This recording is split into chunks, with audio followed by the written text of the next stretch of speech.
할렐루야. 자, 오늘도 믿음으로 하나님의 은혜를 누리게 되시길 주님의 이름으로 축복합니다. 이제 여호수아서를 마치고 이제 우리가 사사기서에 들어서는데, 사사기에는 성경 중에서 가장 타락된 세대로, 자기 인간의 소욕을 따라 행하다가 가장 타락한 세대로 알려지고 있는데, 사실은 뭐 사사시대뿐 아니라 똑같습니다. 오늘이나 옛날이나 똑같아요. 사사기는 성경의 역사입니다.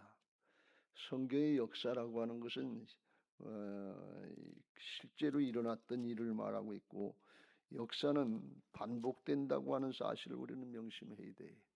옛날하고 지금하고 전혀 다른 게 아니라 해 아래 새 것이 없다고 반복돼요. 그건 뭐가 반복되는 거면 인간의 죄성이 반복되는 거예요. 사사기서에서만 타락하고 유상숭배하고 불순종하고 불신하고, 그리고 하나님이 경계해도 듣지 않고 그러다가 심판당하고 징벌당하고, 죽게 생겼다가 아우성치고 조금 회개하면 돌이키게 사살도 보내주고 돌이키게 하면 또 타락하고 하는 이 반복되는 패턴인데, 그게 옛날만 그런 게 아니라 오늘날도 똑같이 죄성을 가진 인생들은 똑같다 그런 말씀이. 옛날 얘기로 듣지 마시고 오늘 우리의 얘기, 내 얘기로다가 들으시고 하나님의 말씀을 우리의 마음속에 잘 새기시길 주님의 이름으로 축복합니다. 할렐루야. 오늘 이 1절 말씀에 여호와의 사자는 천사를 말씀하는데, 1절의 말씀에 보면 그랬어요. 길갈에서 보김으로 올라. 이 보김이라고 하는 장소는 베델의 또 다른 이름이다, 이렇게 알려져 있습니다. 보김으로 올라와 말하되 내가 너희를 애굽에서 올라오게 하여 내가 너희의 조상들에게 맹세한 땅으로 들어가게 했으며, 또 내가 이르기를 내가 너희와 함께한 언약을 영원히 여기지 아니하리니. 내가 한 것을 보시면 이게 그냥 천사가 자기 마음대로 했다는 얘기가 아니고, 이게 구약의 육신으로 현현한 누굴 얘기하는 거면 예수 그리스도, 예수님을 나타낸다, 이렇게 성서학자들이 얘기하고 있습니다.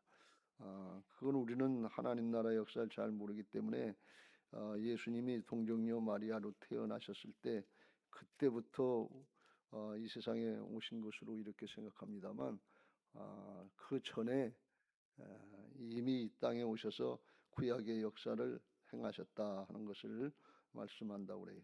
그건 구약의 성경에도 보면 알 수 있죠. 구약의 출애굽기 3장에 모세를 시내산에서 부르실 때 가시나무 불꽃 가운데서 2절에 보면 여호와의 사자가 떨기나무 가운데로부터 나오는 불꽃 안에서 그에게 나타나시니라.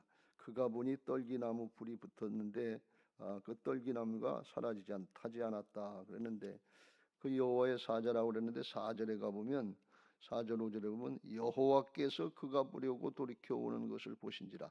하나님이 떨기나무 가운데서 그를 불러 이르시되 모세야 모세야. 그가 이르시되 내가 여기 있나이다 그랬더니 5절에 하나님이 이르시되 이리로 가까이 오지 말라. 내가 선 곳은 거룩한 땅이니 네 발에서 신을 벗으라. 하나님이 말씀하시는 걸 볼 수가 있어요. 그래서 여호와의 사자는 꼭 천사를 의미하는 것이 아니라 구약에 현현하신 그리스도 예수님을, 성자 하나님을 말씀한다, 이렇게 이해를 하시면 좋겠습니다.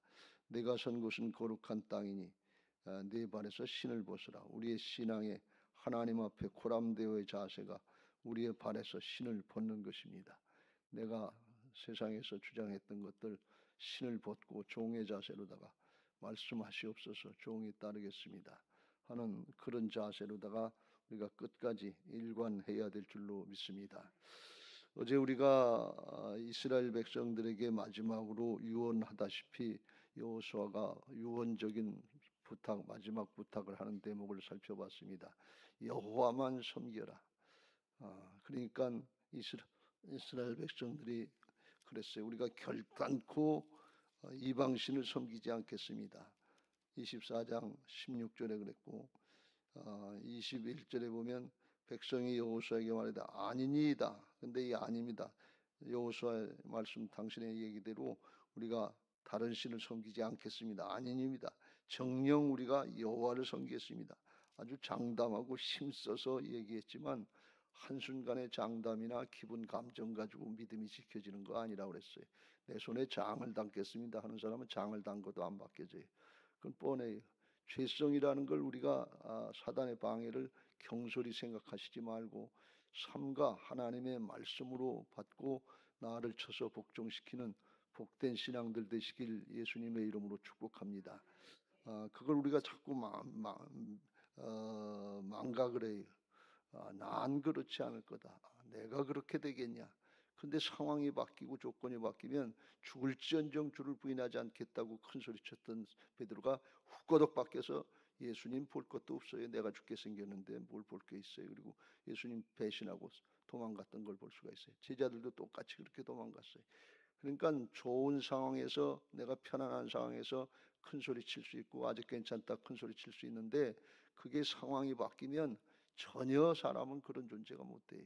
육신의 상황에 따라 오락가락하는데 육신의 사정 형편 상황을 따라서 바뀌는 요동하는 바닷물결이 요동하는 것 같은 요동하는 신앙이 아니라 하나님께만 중심을 둔 심지 굳은 믿음의 사람들 되시길 주의 이름으로 축복합니다. 할렐루야. 하나님의 사자가 와서 이렇게 너희들하고 출애굽을 시켜주고 약속해서 영원히 지켜준다고 그랬는데 2절에 그 원인을 말씀하고 있죠.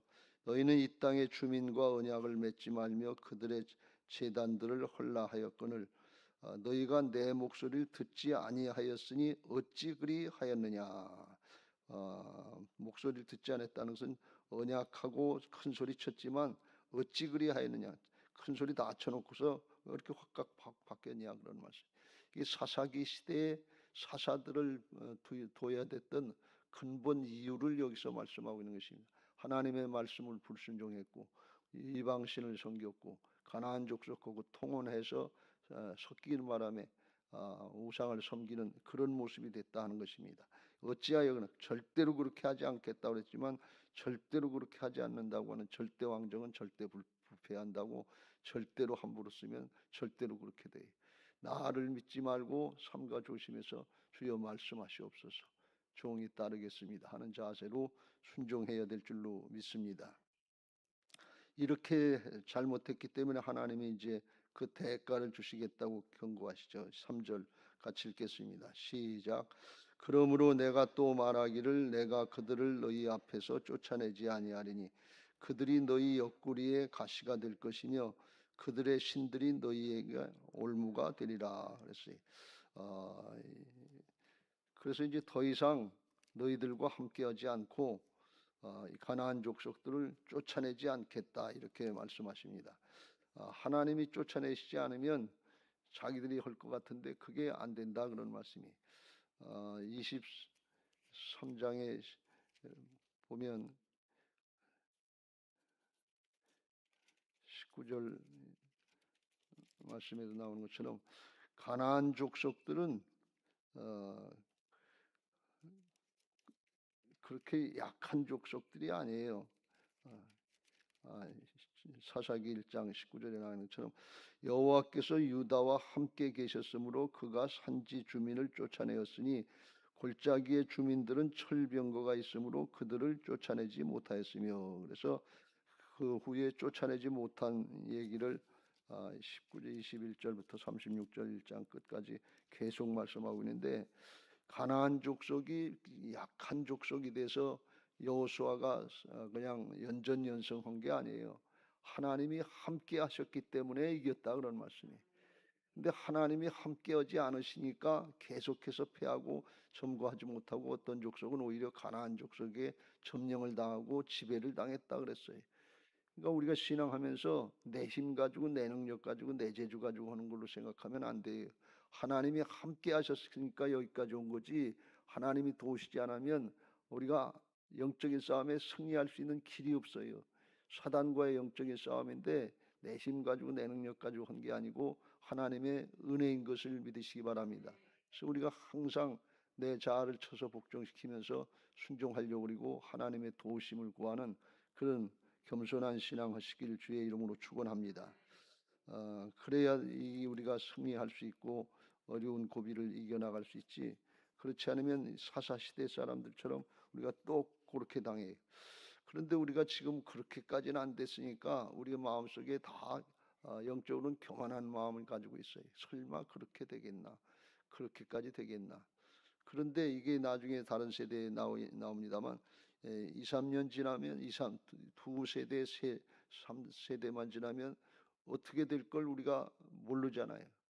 그런데 우리의 이 두 세대, 세 세대만 지나면 지금 우리 자식들, 손자들이 어떻게 신앙을 할지 보이는 바가 있고 느껴지는 바가 있는데 두 세대, 세 세대 지나간 한 100년쯤 지나고 나면 50년, 100년 지나고 나면 전혀 다른 세대가 돼. 지금 한국 교회가 10년 후가 어떻게 될지 알 수 없는 그런 상황이고 우리 교회 10년 후가 되면 어떻게 될지 알 수 없는 상황이 벌어질 수 있어요. 양쪽 여러분들 두 줄에 앉아 계신 연로하신 성도님들이 많으신데 10년 후면은 어떻게 바뀔지 알 수가 없어요. 그걸 우리가 명심하고 기도하면서 대를 잇는 작업들을 또 세우는 작업들을 부지런히 해야 될 줄로 믿습니다. 할렐루야. 기도하면서 전도하는 일, 이거는 경솔히 하면 안 돼요. 그렇지 않으면 가문의 대가 끊어지는 것처럼 교회도 그럴 염려가 많기 때문에 깨어서 기도하면서 하나님의 말씀에 순종해야 될 줄로 믿습니다. 이게 우리들은 신앙하면서 개인적으로 죄악에 물든 세대를 살아가기 때문에 자기를 사랑하고 돈을 사랑하고 여기에 다 붙잡혀 있단 말이에요. 이게 개인적인 신앙, 개인적인 문제 해결 여기에 붙잡혀 있는데 하나님 앞에 이건 우리가 믿음을 바로 생활하면 따라오는 거라고 그랬잖아요.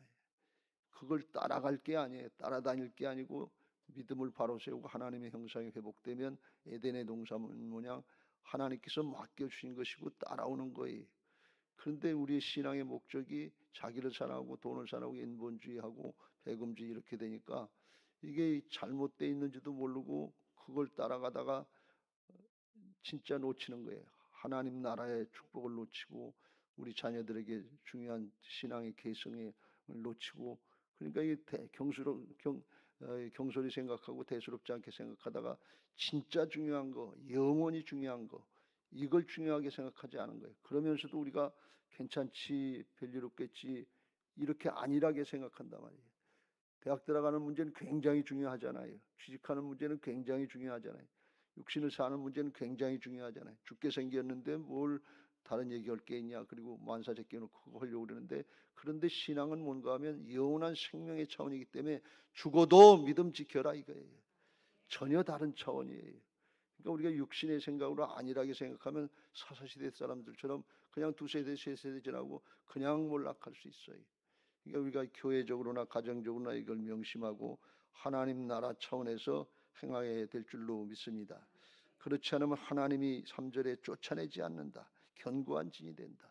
우리의 마음속에 이미 견고한 진으로 불신앙과 불순종의 모습들이 자리 잡고 있다 해도 과언이 아닌데 이거 우리가 우리 자신들을 통회하는 마음으로 회개하면서 돌이킬 수 있게 되시길 주의 이름으로 축복합니다. 사사기를 설교하려니까 이게 좋은 얘기보다도 이 시대를 마지막 때를 바라보는 우리의 심정을 준비하는 얘기를 해야 되기 때문에 좋은 얘기가 많이 안 나올 텐데 여러분들 이해하시고 우리의 마음을 말씀으로 쳐서 복종시키는 그런 은혜들이 있게 되시길 주의 이름으로 축원합니다. 그렇게 돼서 이제 어렵고 힘들게 됐다고 이제 주님께서 말씀해 주시니까 4절에 그랬어요. 여호와의 사자가 이스라엘 모든 자손에게 이 말씀을 이르매 백성이 소리 높여 운지라. 결과가 그렇게 됐으니까 통곡을 했단 말이죠. 우리가 지금은 괜찮은 것처럼 생각하는데 한 50년쯤 지나고 30년쯤 지나면 통곡하고 울지 않게 되리라고 장담할 수 없어요. 가문을 보거나 교회를 보거나. 그래서 지금 미리 깨어서 기도하면서 우리 자신을 쳐서 복종시키고 순종해야지 나중에 결과가 나온 다음에 울면서 통곡하는데 오늘 제목을 잡은 것처럼 그때는 울어도 못해요. 운다고 되는 일이 아니에요.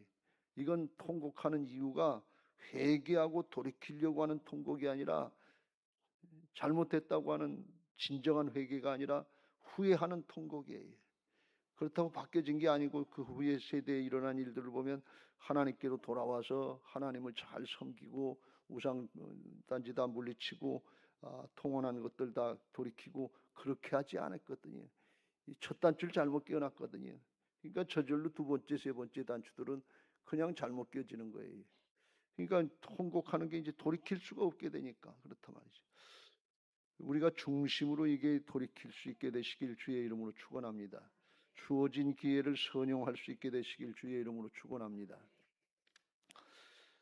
사무엘상 24장에 보면 사울이 자기의 사위인 다윗을 죽이려고 왕 인기가 더 좋으니까 죽이려고 3천 군사를 데리고 쫓아다녀요. 근데 굴 속에서 다윗이 피해 있는데 거기서 모르고 들어가서 사울도 거기서 더우니까 잠을 자려고 그러다가 다윗의 이제 신하인 아비새가 그랬어요. 그거 나한테 맡기시오. 한 방이면 찔러 죽이고 끝낼 테니까. 그럼 내 세상이 당신의 세상이 되지 않습니까? 근데 그때 다윗이 그렇게 얘기를 합니다. 자기 사람들에게 이르되 내가 손을 들어 여호와의 기름 부음을 받은 내 주를 치는 것은 여호와께서 금하는 것이니 그는 여호와의 기름 부음 받은 자가 됩니다. 그러면서 금에서 사울을 치지 못하도록 해하지 못하도록 막았다 그랬어요. 그리고서 나중에 이제 정신 있게 차리고 이제 사울이 나갔을 때 그때 다윗이 나와서 사울에게 그런 얘기를 다 해요. 그랬더니 16절에 사무엘상 24장 16절에 다윗이 사울에게 이같이 말하기를 마침에 사울이 이르되 내 아들 다윗아 이것이 내 목소리냐 하고 소리 높여 울며 소리 높여 울었다는 거예요. 나는 너를 죽이려고 그랬는데 너는 어떻게 나를 살릴 수 있느냐. 소리 높여 울었다고 그랬어요. 원수가 어떻게 사람이 어떻게 원수를 만나면 그냥 평안히 가게 할 수 있느냐. 그러면서 울고 통곡하고 다시는 그렇게 안 할 것 같은데 26장에 가면 또 죽이려고 쫓아오는 걸 볼 수가 있어요. 다윗이 또 사울을 죽일 수 있는 기회를 하나님이 주셨는데 그걸 금한 걸 볼 수가 있어요. 참 사울 왕을 잠들게 했다고 그랬어요. 그리고 하나님이 다윗을 테스트하는 거예요. 그렇게 하나 안 하나. 왜 그래요? 하나님께 맡기는 거예요. 하나님의 일은 하나님이 하시는 것을 믿으시기 바랍니다. 사울이 통곡했다고 소리 높여 울었다 그게 회개가 아니에요. 감정적인 동요가 회개가 아니에요. 회개는 중심이 마음의 중심이 하나님께로 돌이켜져야 되고 회개에 합당한 삶이 따라야 될 줄로 믿습니다. 그게 따르지 않으면 그냥 자기 자신에게 속는 거예요. 그렇게 됐지 그렇게 하지 마음 결단한 것 같은데 이스라엘 백성들이 결단코 이방신 섬기지 않겠습니다. 아주 정령 하나님만 섬기겠습니다. 죽을지언정 주를 부인하지 않겠습니다. 장담하고 날 어떻게 보십니까? 내가 그런 사람 아닙니다. 그런데 그 자기 자신을 의지하는 건 사단의 방해 가운데 조건 환경이 바뀌면 그냥 넘어가고 말아요. 아무 힘 없어요.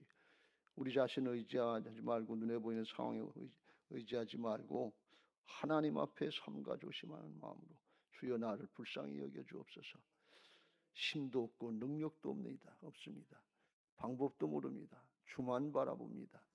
주여 말씀하시옵소서. 주를 따르게 하옵소서. 겸손하지 않으면 한 방에 넘어가요. 이게 영적인 싸움이지 혈과 육의 싸움이 아니에요. 눈에 보이는 현실의 싸움이 아니에요. 영적인 싸움인 걸 명심하고 하나님 앞에 삼가 조심하면서 영적인 승리자들이 되시길 주의 이름으로 축원합니다. 너희는 이 세대를 본받지 말고 심령으로부터 변화를 받아서 하나님이 보시기에 온전한 것인지 선한 것인지 하나님 보시기에 착한 것인지 바르된 것인지 이걸 점검하고 하나님 중심 하나님 관점으로 마음을 돌이키고 신앙을 바로 할 수 있게 되시길 예수님의 이름으로 축원합니다. 그렇게 이제 잘못돼서 결과가 나타나는데 결과가 나타난 게 최종적인 결과가 10절에 그랬어요. 그 세대의 사람도 다 그 조상들에게 돌아갔고 그 후에 일어난 다른 세대는 여호와를 알지 못하며 여호와께서 이스라엘을 위하여 행하신 일도 알지 못하였더라 그랬어요.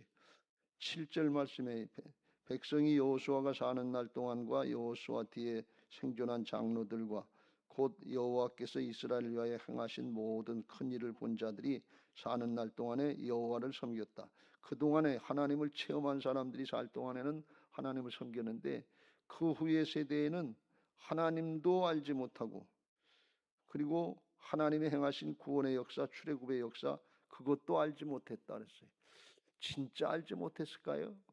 아무리 믿음이 없는 세대라고 해도 신앙했던 사람들이 자기 자식들에게 한마디도 안 했을까요? 여러분 우리 자식들이 안 믿는다고 여러분 교회 가자고 하나님 믿어야 된다고 얘기 한마디도 안 합니까? 했겠지요. 그런데 그게 효과가 안 나타난 거지. 알지 못했다는 거예요. 뭐예요? 여기서 안다는 것은 체험적인 걸 얘기해요. 야다. 체험적으로 하나님을 체험하고 하나님의 말씀을 알지 못했다는 거예요. 그런데 그 원인이 뭔가 하면 첫째는 여호수아가 죽고 그 세대가 죽으니까 그건 나라나 교회나 성소나 교회나 그 집안이나 영적인 지도자들이 상실됐다는 거예요. 여러분 영적인 지도자가 되시길 주의 이름으로 축원합니다. 한 가문을 여러분들에게 가문의 여러분 제사장으로서 그 후손들을 여러분에게 맡긴 거예요. 그냥 나만 믿고 끝나면 안 돼요.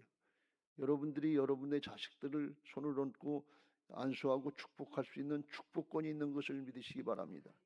맨날 정말 간증에 나오는 것처럼 새벽 기도하고 가서 머리에다 손을 얹고 축복 기도했으면 그 자식이 잘못되겠어요?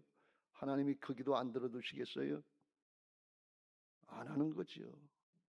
설마 그러랴. 가문에 영적인 지도자들이 없는 거예요. 한 사람이 잘 신앙을 하면 그 가문이 주 예수를 믿으라. 그리하면 너와 내 집이 구원을 받으리라. 하나님이 말씀하셨잖아요. 사도행전 10장에 보면 고넬료의 가정을 얘기하는데 고넬료가 이방인 백부장인데 그가 경건하여 온 집안과 더불어 하나님을 경외하며 백성을 많이 구제하고 하나님께 항상 기도하더니 하나님 앞에 기도가 상달돼서 기억하신 바가 됐다고 천사를 통해서 말씀하고 고넬료의 가정에 영적인 부흥 성령의 충만한 역사가 나타나고 그리고 그게 이방 전도를 하는 이방 전도의 문을 여는게 되는 예루살렘 공회에서 베드로를 통해서 고넬료의 가정에서 역사하셨던 걸 보면 하나님이 이방인들을 전도할 수 있도록 열어놓으셨다는 걸 믿고 얘기하니까 아무도 반대를 못해. 하나님이 하신 역사다. 이방인을 통해서 하나님이 이렇게 역사하시는 걸 볼 수가 있어요. 우리가 한 사람 한 사람이 정신 차리고 바로 신앙하고 가문을 바로 세우고 그러면 그 가문 하나 세우는 것이 아니라 그걸 통해서 하나님 나라를 확장하는 역사에 엄청나게 하나님을 쓰실 계획을 갖고 계신 것을 믿으시기 바랍니다. 중요하게 하나님께 돌아오는 한 사람이 문제예요. 공중 다수를 통해서 역사하시는 하나님의 역사보다도 하나님의 역사는 언제든지 믿음의 사람 한 사람 한 사람 끌어안고 기도할 사람 한 사람 한 사람 이 세대를 막아서서 중보하고 회개하고 하나님 앞에 돌이킬 그 한 사람 한 사람을 찾으시는 거예요. 그게 나 한 사람이 되고 우리 가정에서 여러분 한 사람 한 사람 우리 교회에서 우리 목장에서 여러분 한 사람 한 사람이 되시기를 예수님의 이름으로 축원합니다. 그러면 다른 세대가 안 나온다 그런 얘기예요. 왜? 우리가 하나님 앞에 영적인 지도자가 되고 또 하나님의 이제 후손들 앞에서 뭘 하느냐? 부활신앙을 시길 주의 이름으로 축원합니다. 하나님을 알지 못한다고 그랬으니까 우리가 하나님을 아는 신앙을 해야 될 거 아니에요.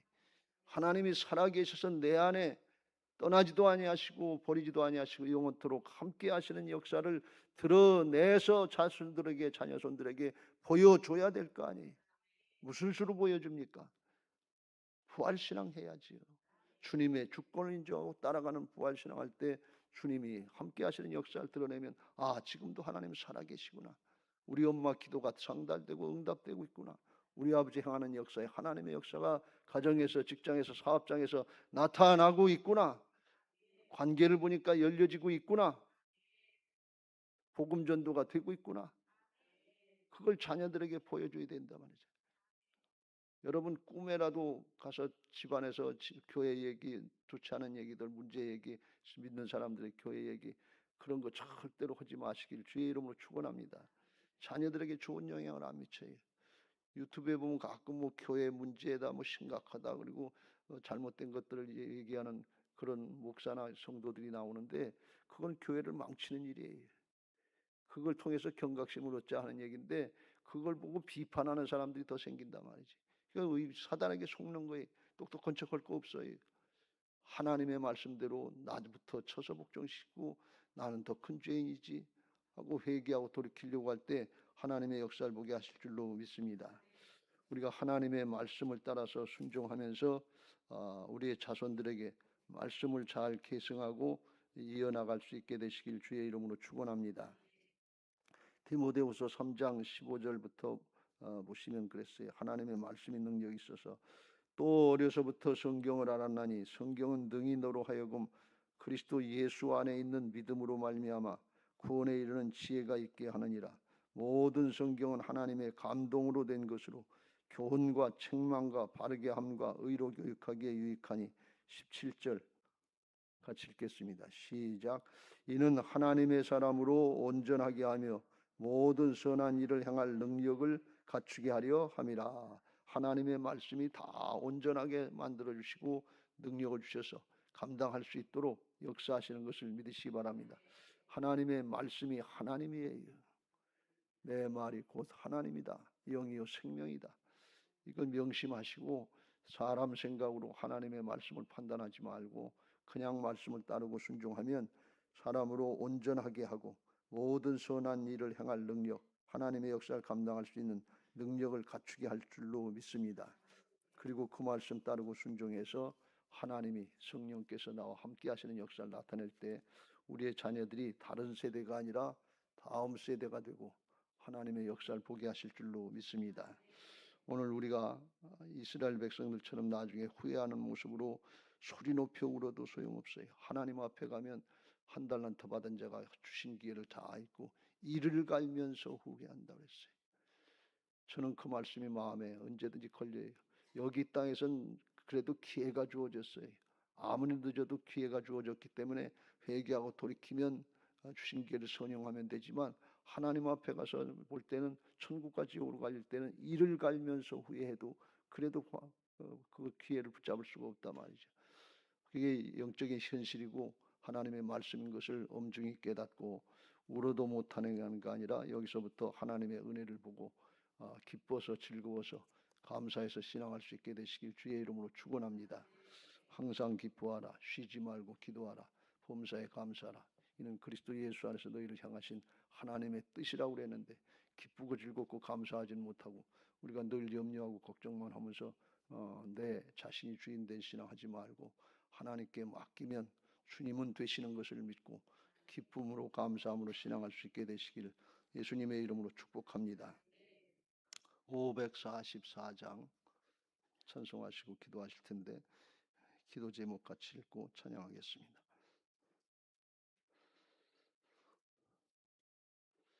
민수기 14장 20